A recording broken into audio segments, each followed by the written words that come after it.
Halo, halo, Bung Rocky. Kita dalam beberapa waktu belakangan ini kita menggunakan analogi pewayangan ya dalam setiap kali kita membaca apa yang terjadi, fenomena terjadi di Indonesia dan yang kita sebut sebagai sekarang sebenarnya sudah masuki episode goro-goro. Ya gitu ya.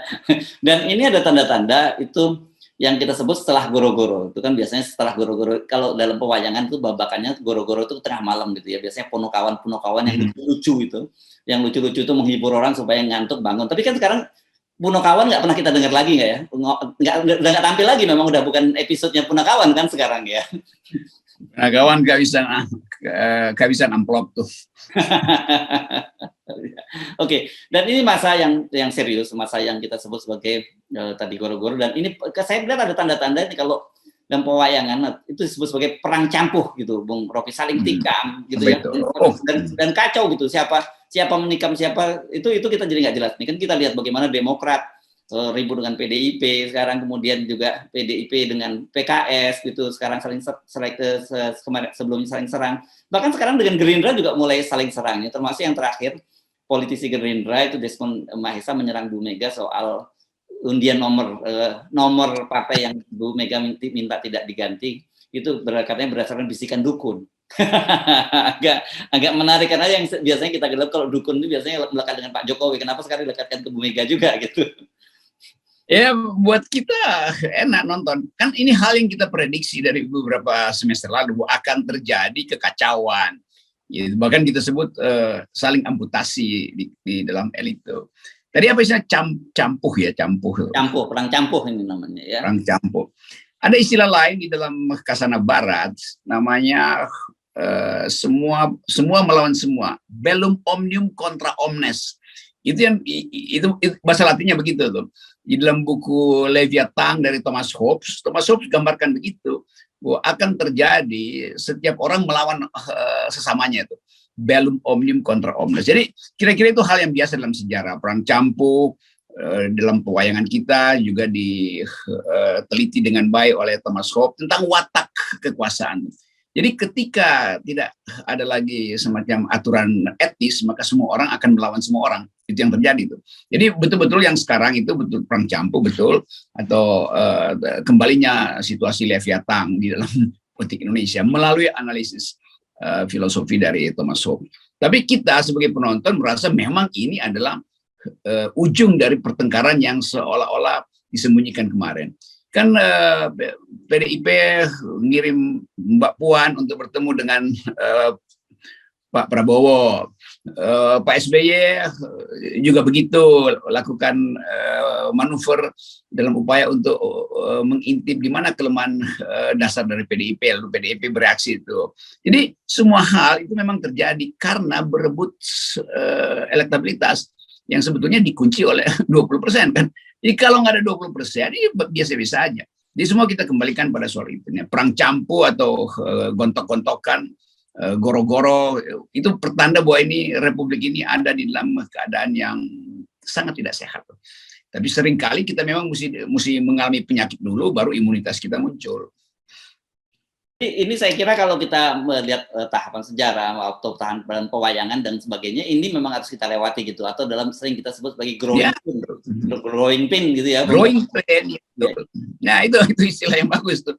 Jadi kita mesti mengalami ini penderitaan ini dan bersama-sama kita tumbuh dalam kesulitan sekarang supaya kita paham bahwa kalau Mahkamah Konstitusi masih dodol dengan keras kepalanya, maka perang beginian bisa jadi perang bubat yang betul-betul membubarkan negeri ini. Jadi kita mesti anggap bahwa sinyal yang buruk yang diberikan oleh kekuasaan melalui Mahkamah Konstitusi yang tidak menghendaki adanya kompetisi yang sehat, itu menimbulkan kompetisi yang buruk. Jadi perang narasi ya udah itu biasa aja tuh. Tapi kalau kemudian perang narasi itu berubah menjadi intrik politik, itu yang nggak sehat. Kan kita sering terangkan melalui FNN, silahkan berdebat perang tapi dengan argumen, jangan dengan sentimen. Nah, sekarang udah masuk tahap sentimen, lama-lama saling mengukur. Emang berapa banyak sprindik yang dikeluarkan di era Pak SBY dibandingkan dengan PDIP? Nah, lalu Gerindra mulai masuk lagi di situ kan, menunjukkan hal yang lebih berbahaya lagi tuh, bahwa bukankah kita dulu pernah bikin perjanjian batu tulis, kenapa dihianati? Jadi enak betul menyaksikan bellum omnium contra omnes ini atau perang campu ini. Tapi begini, kalau kita petakan gitu ya, ada yang sebut namanya sebenarnya permusuhan laten itu sebenarnya antara Bu Mega dengan Pak SBY gitu ya. Yang selama ini mengendap di bawah permukaan gitu, sekarang ini warnanya tiba-tiba muncul semua di permukaan. Kalau selama ini disembunyikan di bawah karpet, sekarang semua muncul semua ke permukaan jelang Pilpres 2024 ini. Iya, itu kenapa sih nggak bisa nahan perasaan, kira-kira begitu. Jadi baper di antara pemimpin ini jadi preteks dari demokrasi kita sebetulnya. Dan yang bagus sebetulnya Pak Prabowo yang lebih santai itu masuk kekuasaan, walaupun dengan membohongi mak-mak. Kan mak-mak masih merasa Pak Prabowo ini bohongin kita nih. Tapi mungkin Prabowo punya hitungan strategis waktu itu bahwa ya udahlah daripada cekcok di ujung. Tapi pada akhirnya juga cekcok juga karena Gerindra tetap merasa ada sesuatu yang tidak jujur pada PDIP itu, yang udah berkali-kali Pak Prabowo ketemu Bu Mega, ternyata Dewan Kolonel yang dibuat. Oke, soal dengan Pak SBY ini, mengapa begitu jadi sangat personal ya, Bung Rocky ya? Ya, saya anggap itu AHY mungkin membaca ini cara yang paling bagus untuk menguji daya tahan Demokrat. Kan Demokrat lagi lakukan kaderisasi bagus di daerah, lalu mau diuji nih, udah kuat belum? Jadi sebagai ketua umum tentu AHY cari celah untuk menguji. Kalau kita kuat, maka kayak kita teruskan. Jadi sebetulnya setiap kali dikritik balik oleh PDIP, ya Demokrat makin kuat justru kan. Ya, ya. Kenapa? Ya karena ini era PDIP, jadi nggak ada gunanya PDIP mengingatkan era SBY. SBY udah diterima laporan pertanggungjawabannya tuh, dan sudah dicatat dalam sejarah, udah selesai periode itu. Kalau Pak Jokowi masih punya masalah dengan catatan-catatan pembangunan yang gagal, dan itu jadi beban PDIP kan PDIP yang ngusung Pak Jokowi. Jadi ada semacam schizofreni pada PDIP itu, keterbelahan jiwa tuh. Dia mau jalan terus dengan mengandalkan data yang dia punya. Orang tahu bahwa data itu justru yang tidak dipakai oleh Pak Jokowi. Kan orang akan lihat apa yang dikerjakan oleh Pak Jokowi, yang mesti balik pada janji dia di Nawacita. Kan semua janji itu kan nggak ada. Jadi kalau bilang berhasil bikin kereta cepat segala macam, nggak ada kok di Nawacita. Berhasil membangun ibu kota, itu nggak pernah dijanjikan oleh Pak Jokowi. Jadi PDIP dapat beban ganda tuh. Secara psikologi dia mesti membela Pak Jokowi, padahal Ibu Mega lagi berseberangan dengan Pak Jokowi. Ya, terjepitlah di situ PDIP. Maka PDIP kelihatan marah-marah betul tuh. Semua kader dikerahkan untuk ngepung Agus Harimurti. Ya, ya. Tapi ini bagi Demokrat jadi semacam apa ya? Semacam shadow boxing gitu ya? Atau masih pertandingan amatir lah kalau sudah mulai bertanding pun gitu ya, belum masuk ke kompetisi profesionalnya. Ini baru bunga-bunganya aja tuh, buat manasin panggung, dan kelihatannya kader-kader Demokrat lagi gembira aja tuh, main-main dengan TikTok, main-main dengan narasi-narasi yang ringkes tapi menohok tuh. Nah narasi itu nggak ada pada PDIP. Kalau saya lihat tuh seri kami kader Demokrat, itu ditulis dengan logika yang bagus, dengan sinopsis filosofi yang kuat itu. Nah PDIP justru taruh juru bicara tuh, itu bedanya tuh. Kan orang akan lihat, wah narasi PDIP kok ngamuk aja kan. Itu bedanya gitu. Nah semakin PDIP ngamuk, semakin terangsang kader-kader PDIP untuk membuli balik dengan konsep yang kuat. Itu bedanya di situ lah. Itu beda IQ kira-kira tuh. Berat ini rasanya. Oke, kemarin kan Anda menyinggung, kenapa ketika Pak SBY bicara soal adanya kemungkinan kecurangan pemilu tahun 2024 kok yang marah-marah PDIP, dalam hal ini Hasto gitu kan. Padahal sebenarnya kan pasti yang dituju kalau dalam hati ini kan harusnya Pak Jokowi gitu. Nah, rupanya mungkin Hasto dengar saran Anda itu, karena kemarin dia bilang ini kan yang sebenarnya dituju oleh Agus Harimurti dan sebagainya, ini Pak Jokowi ini sebenarnya gitu yang diserang gitu. Jadi ya bagus juga PDIP itu mau mengalihkan energi kritik terhadap dia itu ke Pak Jokowi. Tapi pasti juga begitu, karena kan Pak Jokowi tetap ada dalam desain dua pasangan aja. Itu kan intinya begitu. PDIP juga sebenarnya setuju begituan. Tapi PDIP berpikir dua pasangan dengan maksud pasangan utamanya datang dari PDIP. Pak Jokowi punya pikiran yang sama, mending dua pasangan aja, tetapi dengan pikiran bahwa pasangan utamanya adalah kader Jokowi, kan itu bedanya kan. Dua-duanya punya dua pasangan. Nah bagi SBY itu dua-duanya itu buruk karena tidak memungkinkan ada pasangan ketiga kan. Jadi saya kira itu aja poinnya itu dari SBY menganggap bahwa ya ada yang menghalangi dan ada akan bermain curang. Sebab dari awal kalau PDI bilang cuma boleh ada dua pasangan, itu artinya potensi kecurangan. Demikian juga kalau Jokowi bilang lebih baik dua pasangan, pasti juga potensi kecurangan.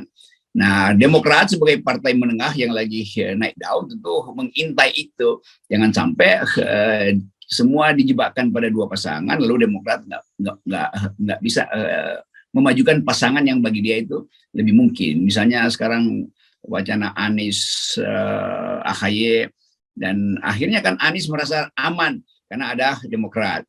Jadi Anies diselamatkan justru oleh Demokrat. Karena kalau nggak disebutkan Anies AHY, ya Anies udah layangan putus kan. Itu sebetulnya.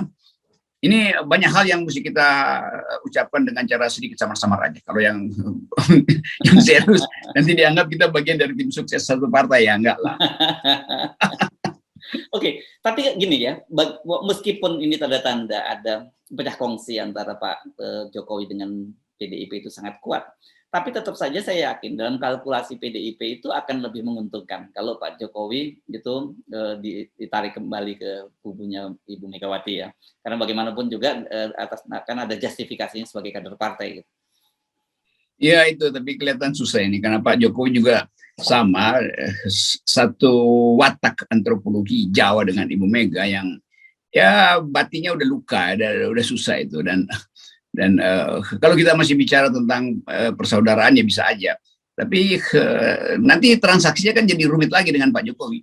Jadi Pak Jokowi pasti lebih masuk akal kalau dia cari orang yang walaupun akan berseberangan dengan Ibu Mega, tapi dia sendiri selamat di dalam sejarah politik Indonesia. Kan intinya Pak Jokowi tinggal cari siapa yang akan menyelamatkan dia dalam sejarah Indonesia tuh gitu. Kalau sama PDIP ya saya kira udah trauma Pak Jokowi. Dia merasa oh nanti juga kan tetap di PDIP kan Pak Jokowi nothing sebetulnya kan. Apalagi kalau udah jadi mantan ya nggak diapa-apain, paling dijadiin ketua anak cabang PDIP di Solo Pak Jokowi kan nggak ada pengaruh lagi begitu. Ya. Saya kira itu yang disadari oleh Pak Jokowi ya, di luar tadi kalkulasi politis buat masa depan dia, tapi bahwa secara internal Anda tadi dengan tepat menyatakan dia nothing. Ya, yang dari awal memang terpaksa karena elektabilitas Puan waktu itu kurang dan Ibu Mega yang mau maju jadi presiden juga nggak cukup suaranya, lalu ya dicari secara pragmatis, diambil Pak Jokowi. Dan Pak Jokowi senang-senang aja pada waktu itu kan semacam durian runtuh.